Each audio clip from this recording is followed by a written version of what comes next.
there's nothing for career and technology. It's always about English language, literature, or math or science. So then we try to put something in there so that Kate teachers can use that, because they're doing graphic design, they're doing Cisco, they're doing computer repair, so that's why we put that in there.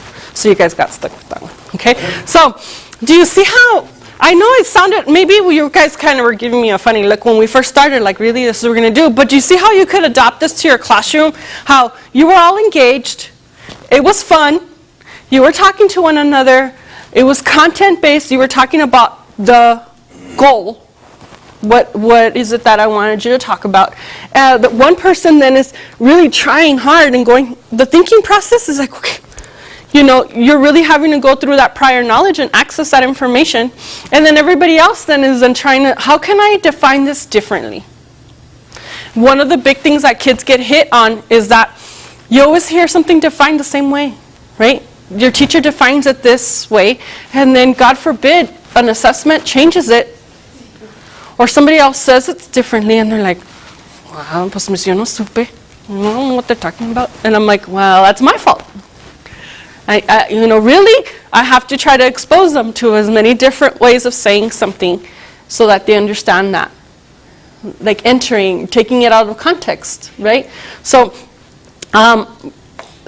it's just a good practice. It's not something you have to do every day, but change things up. Put these things kind of like in a toolbox. I picture like a toolbox. You don't use a tool every single day. It's not the same tool, but it's a toolbox. Something, when is it going to be appropriate for this lesson? Maybe this wouldn't have been appropriate for a particular other lesson, okay? But then that's again when the teacher then has to work on that prep part, like visualizing what is that lesson going to look like. Yes, sir. I have like two questions actually. One was about like, some concepts are going to be more like, I guess, abstract. Not just abstract, more like embodied or like expressed within larger connections. So like, I guess like in, let's say, language, like a vowel, like what really is a vowel? You know, it's really tied to linguistic theory and phonemic practice. So then what happens is that's when the teacher makes a conscious decision that maybe this is not the best approach to teach that particular concept. That's when we have to do the prep work and think, if I'm going to be working on words like, try to define inference. You know, okay everyone, we're going to work on inference. Maybe this is not the best activity for inferencing. Then maybe that's something else I'd have to take out a different tool. It doesn't work for that. So this is when we become, you know, we're the instructional leaders, the instructional specialists in our classroom. You're the content specialist. So then that's when we work on, this is probably not the ideal tool or strategy for what I want at the end of this lesson. So again, what's my objective? How am I going to get you there? So I have a particular objective, right? I want you to be able to explain the origin of SIOP. What was the origin of SIOP? Right, where did it come from? Why is it here? What was its original reasoning? Good. Data? Observing teachers. To observe teachers. Steps to describe everything. Very good. That we're seeing. Okay. Could be transferable to any content area or discipline. Excellent. I like that. According to Ms. Dominguez. According to Ms. Dominguez. No, not according to me. According to this. I did not, I wish, no, man, no. I did not create the SIOP model at all in any way, shape, or form. I am, what's paraphrasing? Or I'm putting it in my own words. Okay, so no. But its original motivation, the reason, where did it come from? I just think people have like, what the heck is that? At least I was, sheltered instruction observation protocol. That sounds weird. So where did it come from? Where did it originate from? Okay, so that was one of the things. Explain the purpose of SIOP. What's the purpose of sheltered instruction?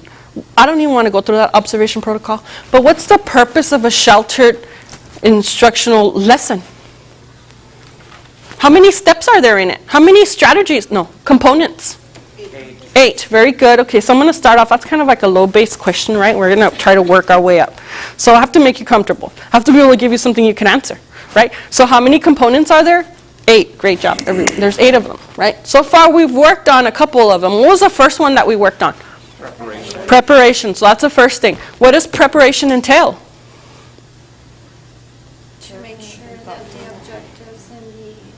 objectives and the materials presented are going to be delivered. Delivered, right? So the teacher then is the one who does the prep. I know what I want to see at the end of this, so then now I have to think, okay, how can I get them there?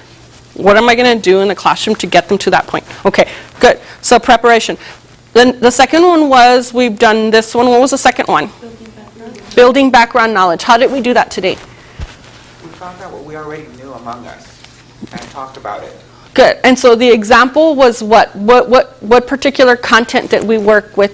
Well, we had 3 areas that we discussed, and my colleagues will share that. Thank you. I like that.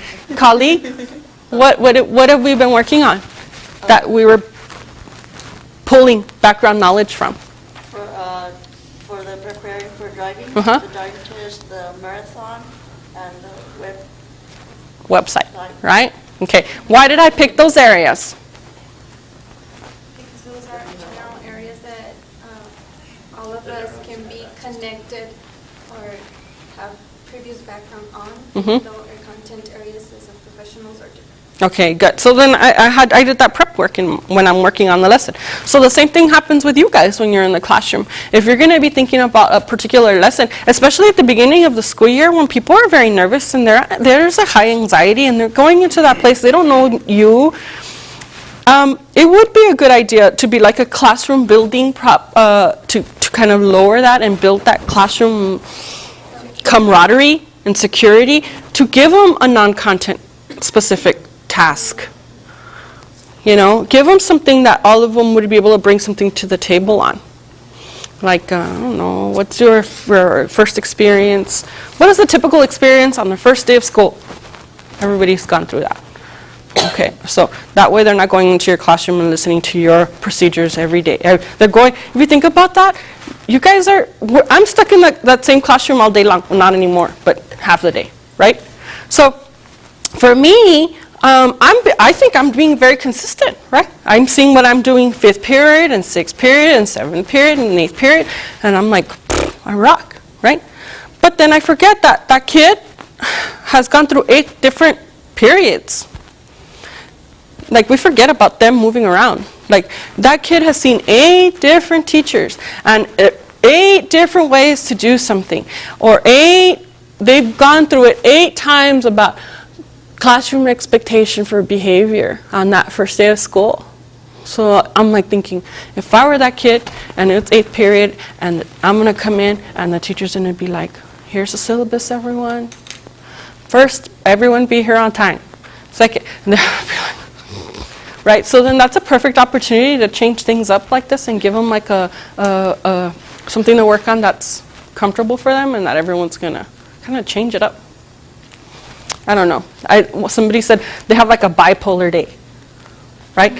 When I'm using this one particular strategy with vocabulary, for example, if I'm using Marzano and I'm using the 6-step process and that's my expectation for it, that's mine.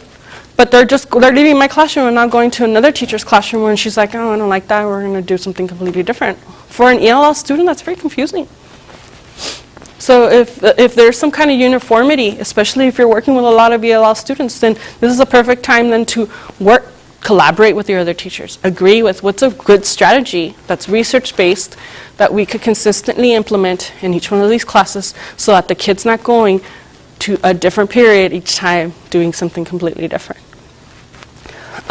It just takes, yes, they can do it, but are you going to get the best results? Maybe not necessarily. Okay.